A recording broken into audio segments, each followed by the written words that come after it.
بسم الله الرحمن الرحيم، والصلاة والسلام على النبي الأمين وعلى آله وصحبه أجمعين. أما بعد، كان صلى الله عليه وسلم يبشر أصحابه بدخول رمضان ويقول لهم: أتاكم شهر رمضان، شهر بركة ينزل الله فيه بالرحمة ويحط الخطايا ويستجيب الدعاء ويباهي الله بكم ملائكته، فأروا الله من أنفسكم خيرا، فإن الشقي من حرم فيه رحمة الله. وقال عليه الصلاة والسلام: من لم يدع قول الزور والعمل به والجهل فليس لله حاجة في أن يدع طعامه وشرابه.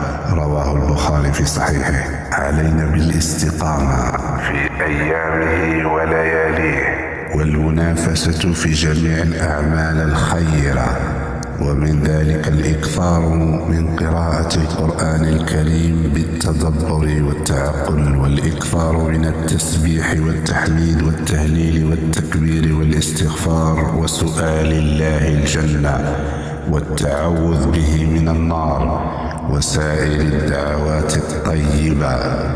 كما أوصي إخواني ونفسي أيضا بالإكثار من الصدقة ومواساة الفقراء والمساكين، والعناية بإخراج الزكاة وصرفها في مستحقها، مع العناية بالدعوة إلى الله سبحانه وتعليم الجاهل، والأمر بالمعروف والنهي عن المنكر بالرفق والحكمة والأسلوب الحسن، مع الحذر من جميع السيئات ولزوم التوبة والاستقامة على الحق، عملا بقوله سبحانه وتعالى: وتوبوا إلى الله جميعا أيها المؤمنون لعلكم تفلحون. إن الذين قالوا ربنا الله ثم استقاموا فلا خوف عليهم ولا هم يحزنون، أولئك أصحاب الجنة خالدين فيها جزاء بما كانوا يعملون.